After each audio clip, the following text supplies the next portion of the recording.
Command unrecognized. Did you mean play another game?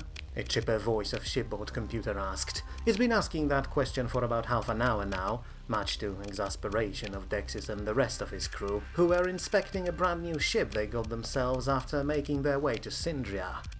It was all a bit of a hectic and embarrassing situation, really. A few days ago, when they were halted by passing patrol, they were flying with their transponders off, something that became pretty much a common occurrence for our brave heroes. But they didn't actually have to do it. After unloading their goods at Umbra, they picked up some more gear, but all of it was completely legal, and so that entire mess with dodging fast pickets and flying under the radar wasn't at all necessary, even though no one on board of Air JVA fleet wanted to admit it.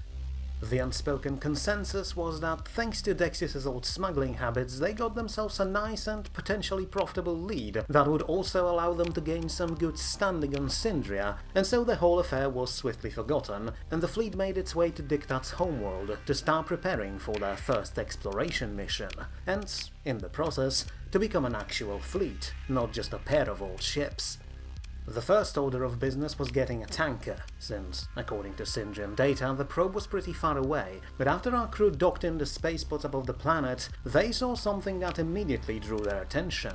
A Wayfarer-class small freighter was standing on the dock, almost an exact copy of Dicey, only painted in more gaudy colors and a bit less rusty, but then again it wasn't all that difficult to find a ship that would be as rusty as Dicey, which was probably 2 centuries old by now.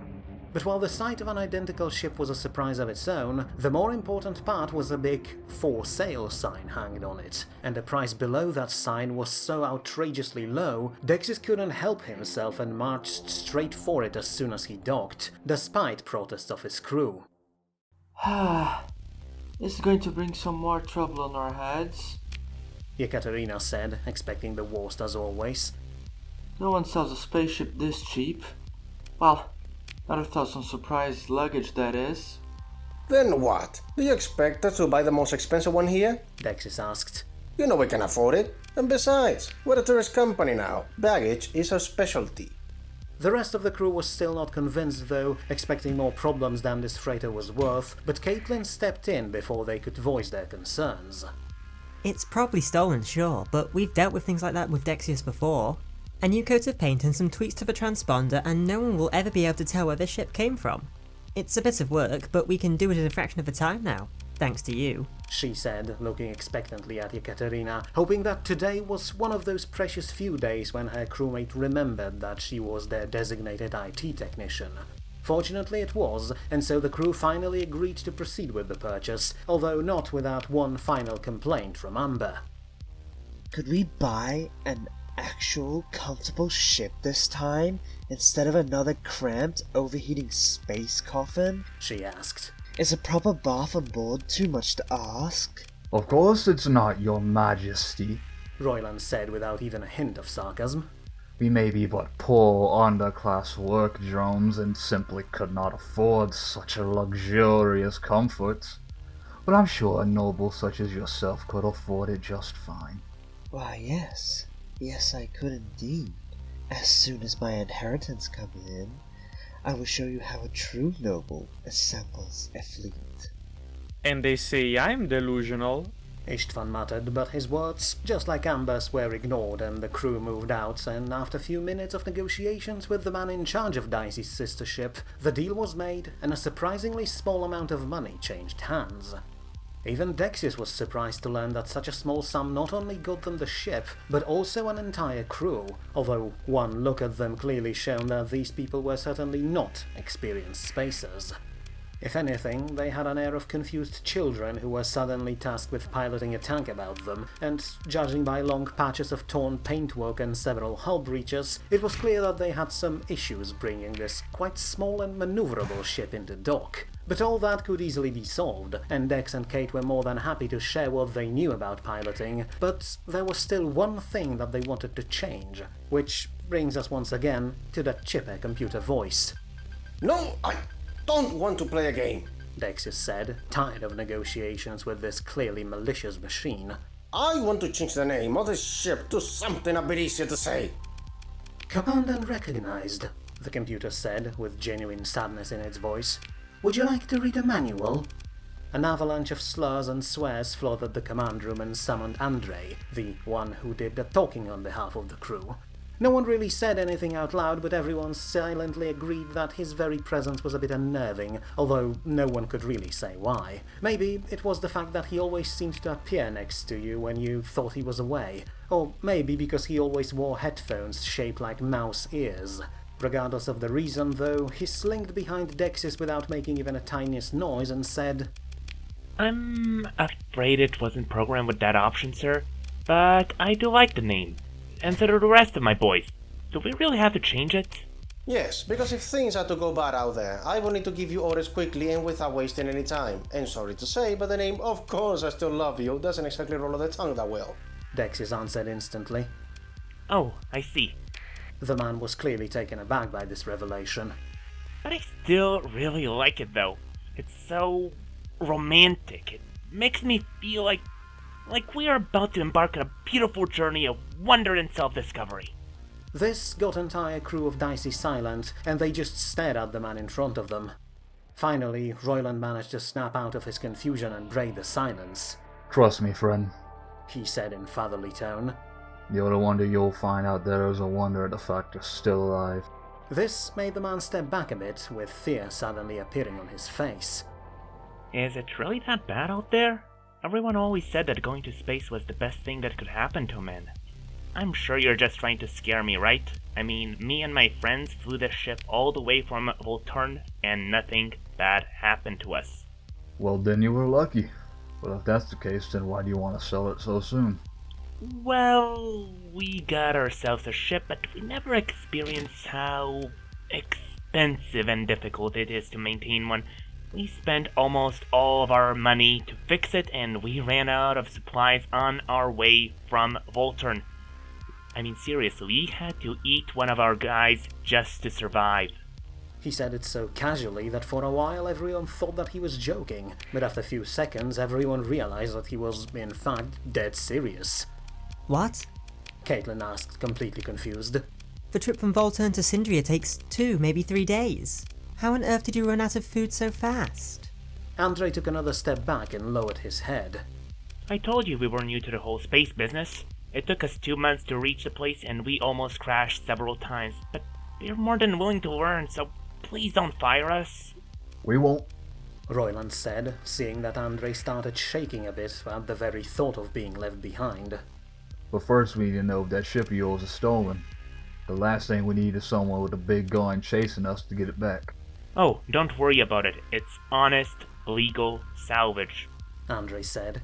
It fell into the ocean from space next to where we live. The boys and I just fished it out before it sank too deep. It was odd, though. There were no bodies on board. Sure. Caitlin muttered. You probably ate them all.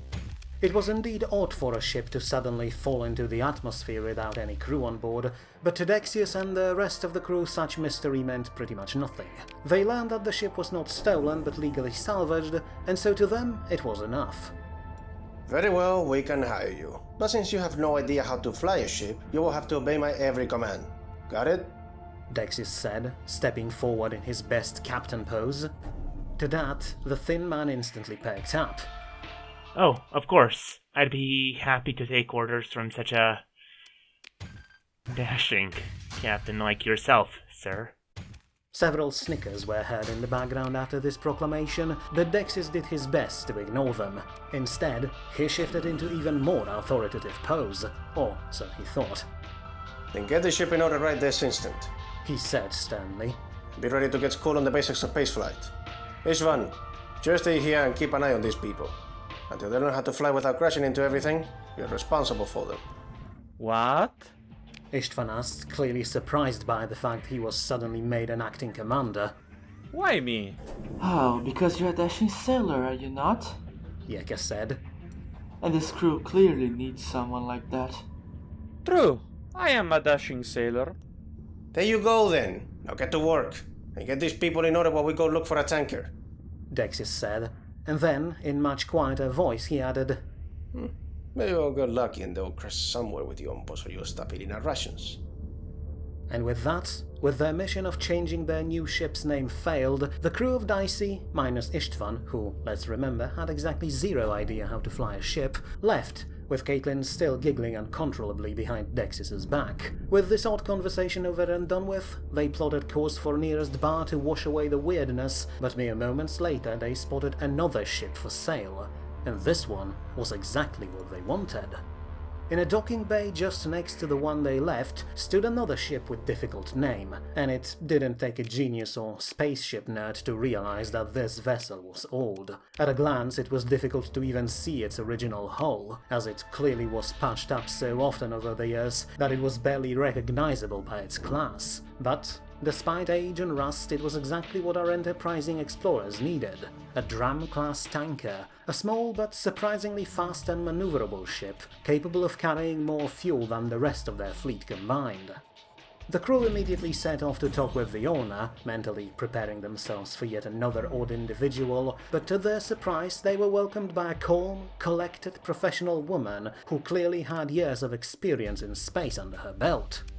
Captain Hicks of Youthful Indiscretion, she introduced herself as she noticed our heroes walking towards her. And before you say anything, I'm not interested in your story. I don't care about your allegiance, your friends, your enemies, and your mission. You want to hire me to carry fuel to your ships, and I will carry fuel for your ships. I don't fight, I don't ask questions, and I don't give answers. All you and I need to know is that as long as you pay me and my family on time, I will deliver you your fuel even to the very edges of reality. Now, here's my price. Dexius, who was prepared for at least few rounds of negotiations, typical for old spacers, was taken completely by surprise by this cold greeting. But at the same time, the price mentioned by Captain Hicks was certainly most agreeable, and so he extended his arm to seal the deal. But then, just seconds after this unwritten contract was made, his curiosity once again got the better of him. Well then, now that we're working together, He began with a smile. and I'm technically your boss, I would like to know more about you and your crew. You know, just to get a feeling of who I just hired. Hicks was clearly expecting that because she sighed with resignation and rolled her eyes so hard her neck made a cracking sound. But Dexius kept looking at her insistently, so she finally answered his question. Fine. Name's Hicks. This ship here, the Youthful Indiscretion, is our family business. Been with us Hickses from before the collapse, from what I know, and we used it to stay away from backbreaking labor and government since then. But as I said, this is a family business, and only one of us is allowed on board. Those lads and lasses you see there are my sons and daughters. Hicks pointed to a group of stone-faced people trying to patch up some hole in the hull. These there are my uncles and aunts. She turned to a group of older people haggling in one of Dockyard's merchant stalls. And there's my brother and husband. Caitlin followed her pointing finger and she scratched her head. But there's only one guy there. She said before realization dawned on her. A few seconds later it finally did and she opened her mouth to add something, but Royland gently placed his brick-sized hand on her shoulder. The lady said she won't ask questions.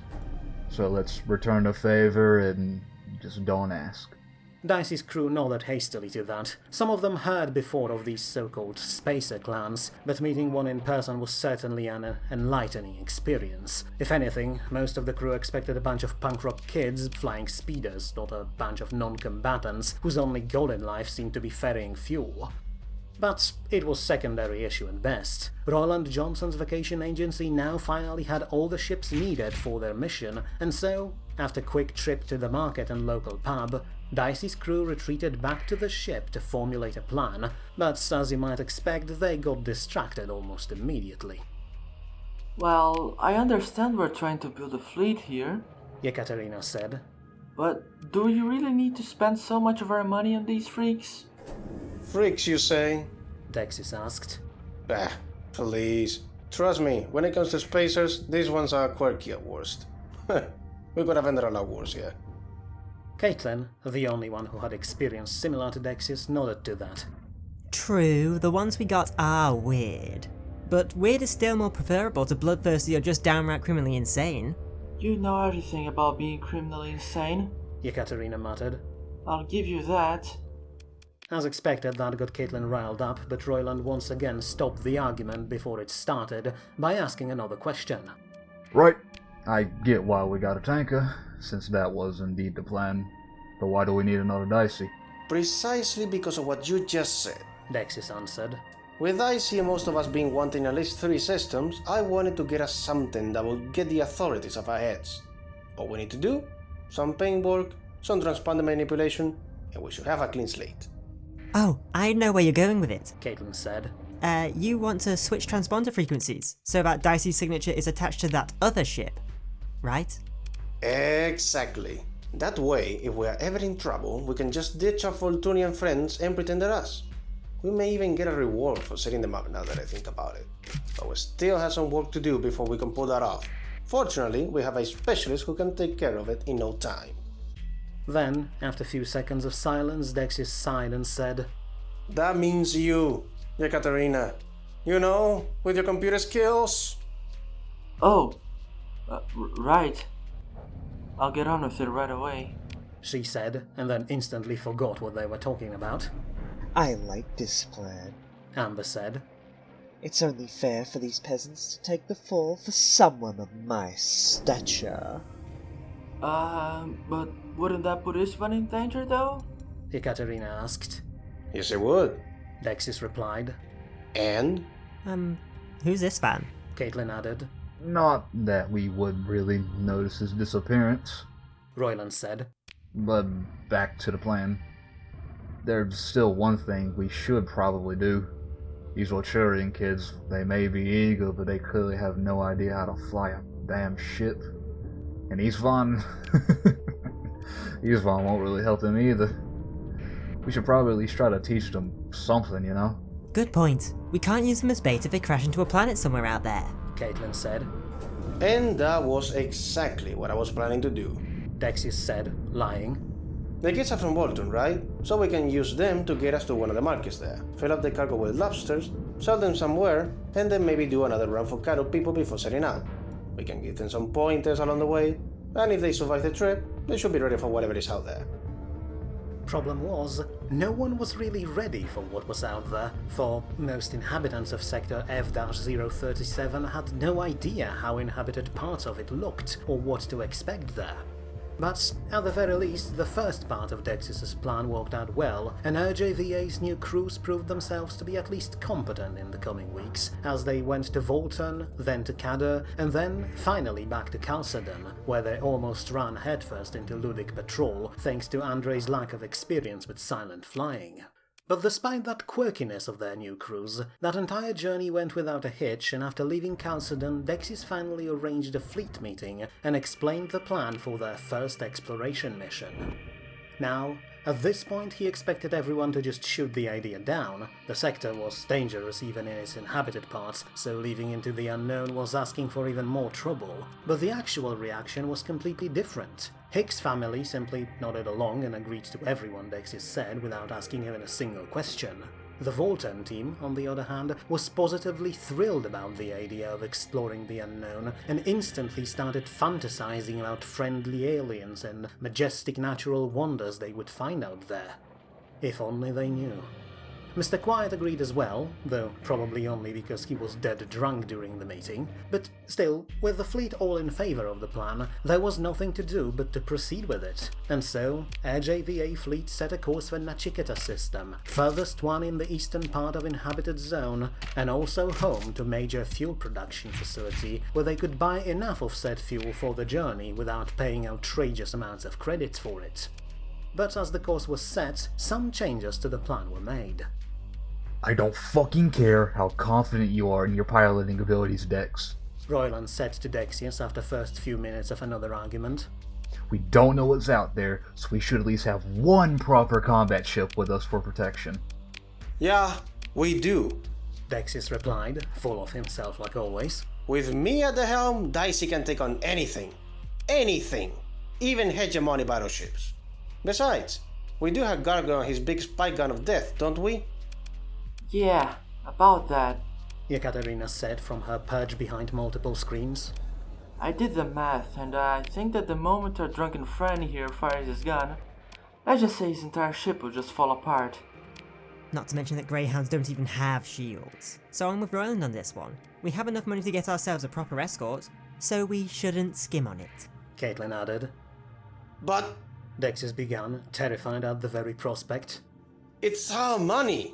I want to save it to buy ourselves comfortable lives one day. That even got Amber roused. The captain is right. She said. We should focus on our comforts and living standards first and foremost. We cannot live like peasants all the time. We won't get comfortable lives anyway if we all end up killed by something out there. Caitlin said. And we can always sell the escort ship once we're done with the mission, so I don't see what the problem is. Dexius, of course, could tell you all the list of problems, most important of which was the fact that it was his money, and spending it cost him physical pain. But after a few more hours of back and forth arguing, he finally relented, if only to get his adoptive daughter off his back, as Caitlin could be really, and I mean really, annoying if she wanted to. And she knew several embarrassing secrets about him that he would rather keep hidden. So, when the fleet reached Nachiketa and Hyksos and Volturnians were sent to buy as much fuel as big ships could carry, Dicey's crew went for a walk through the docks to look for some affordable escort ship. Now, Nachiketa's spaceport was a busy place, considering that many fleets and solitary captains bought their fuel there, so it took them a while to find a proper one, but eventually they found themselves a nice, relatively new Wolf-class frigate by the name of Gunboat Diplomat, and by relatively new, I meant that it was less than a century old. It was piloted by one Commander Yezhov, a big but quiet man with no legs, whose face was marked by several dozen tattoos, some of which clearly identified him as a former pirate, and though at first he was not even remotely willing to even consider Dexius's offer, his demeanor suddenly changed when Dicey's crew mentioned their mission into the unknown. "Deal?" Yezhov said, instantly extending his hand to Dexius. "I thought you were just a bunch of bottom feeders looking for easy buck, but it takes a brave soul to venture out there, brave and curious one. Long have I dreamed of setting sail into the dark beyond, for it may be the only one place where my tormented soul may yet find inspiration."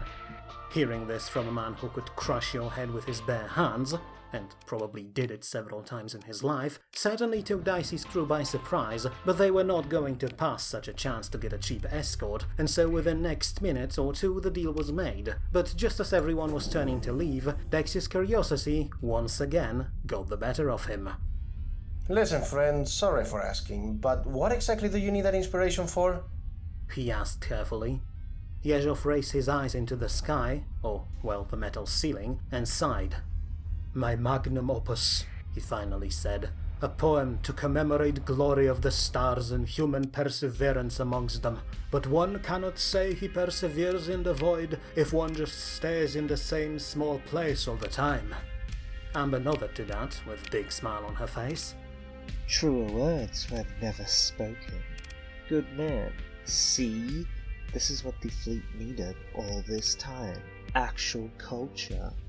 Yeah, just wait until he decides to write his haiku or whatever with your blood. Caitlin muttered in response. But her reservation changed nothing, and Gunboat Diplomat with its rough crew of space poets joined Royland Johnson's vacation agency as its official fifth ship, and first proper combat one. With that business concluded and their fuel tanks filled to the brim, the fleet departed Nachiketa station, with only a small hiccup in form of unexpected stop search by Hegemony Patrol that appeared seemingly out of nowhere and intercepted them. Fortunately, this was one of the very few instances when Dicey was not carrying any contraband, and so the officer in charge of patrol simply grumbled some vague threats over the comms and departed few moments later, leaving our JVA fleet to depart into the great beyond, where no bad thing could ever happen to anyone. Or so our heroes hoped, but mere 2 days after leaving civilization behind, they were suddenly woken up by a dreadful moaning sound that reverberated and echoed across the entire ship. A distress call. What the hell's going on? Does someone need help? Royland asked after making his way to the bridge. It's nothing. Dexius responded, his eyes fixed on navigation console. The origin location of that distress call was clearly visible there, but he did nothing to change the course to reach it. Go back to sleep, all of you. The hell do you mean go back to sleep? We have to go there and fucking help. Somebody may be in danger. Royland asked, already realizing what the captain tried to do. Or it may just be a trap set up by a bunch of pirates. Yekaterina said. Wouldn't be the first one, right guys? We don't know that. Caitlin replied, already trying to enhance the signal on her console. But if these are not pirates, then by ignoring it we'll just leave someone to die out there. We have to help. Galactic law says it's a duty of every pilot to respond to distress calls and provide assistance in any way possible. Andre said eagerly over the comm from his ship. Yes, and get murdered by pirates who use those calls as bait for fools like you, kid. Dexius replied, but he was not meant to finish because Royland already picked him up from his chair and changed the course himself. If it's pirates, then we'll deal with them, but we don't carry anything valuable, so even if there are raiders on the other side, they should leave us alone, he said in a serious tone. Or they may get angry by the fact we don't have anything. Yekaterina replied. And, just kill us. But Royland was adamant in his decision, and with support of Caitlin and captains of other ships, who also wanted to help, although not that very eagerly, they outvoted Dexius. He briefly considered trying to remove Royland by force, but thought better of it. Scuffling with the big revolutionary who was almost twice his size was probably not a good idea, so after a few minutes he relented and called other ships to approve Royland's plan, and to tell everyone to ready weapons as their fleet dived into gravity well from which the dreaded signal originated.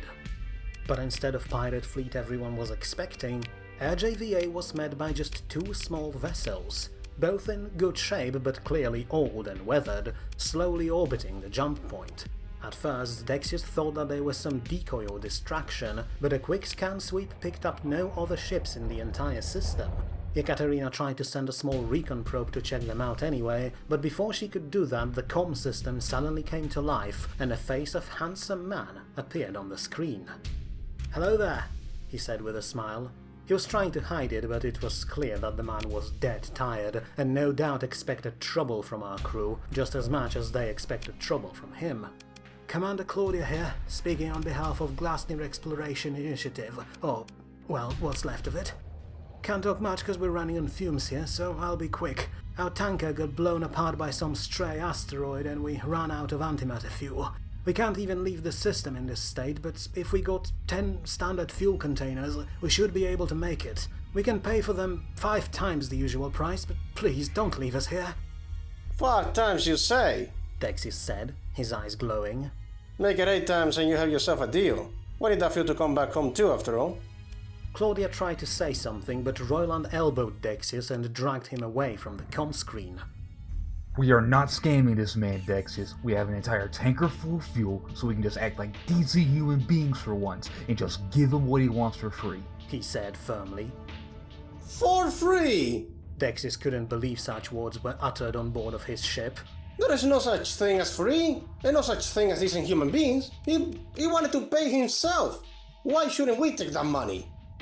Well, to be fair, he probably only offered that much because he's very desperate. Yekaterina said. Exactly, it's like Royland said. Caitlin added. We won't even notice those 10 containers missing, so let's just give them to him. Maybe he'll go back home and spread a good word about us.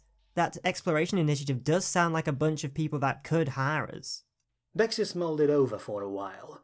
At one hand, the very idea of handing something away for free made him recoil in disgust, but on the other, as a smuggler he was very much aware of value of friends in high places, and so he eventually agreed with Royland.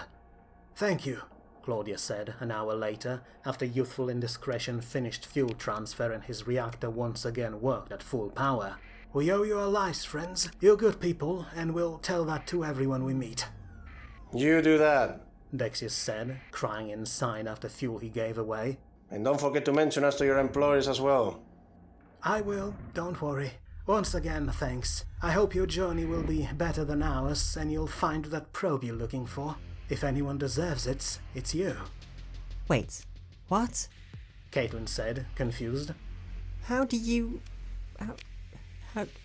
know about that? But 2 unmarked ships already closed comms, rushed past Dicey and plunged into the jump point, leaving our confused heroes behind. Dexius instantly turned the ship around and followed them, but as they entered hyperspace there was no one there. There was not even a single sign of 2 ships that just left the system, not even a slightest disturbance in the hyperspace. The crew just stared at the sensors in silence for a while, until Yekaterina finally said, Did that really happen? Or, was it part of that space madness thing we talked so much about? Don't know, don't care. Dexius said, his eyes empty. Let's just move on. Find that probe and get back home. I hate it out here. The crew nodded to that. No one wanted to say anything, but everyone was feeling unnerved ever since they left the inhabited part of the sector, and this bizarre encounter did not help. One by one, they all returned to their duties, leaving Dexius alone at the helm, where he muttered to himself. It's so goddamn quiet out here. It's like we are the last real people in the universe. And who knows? Maybe they were.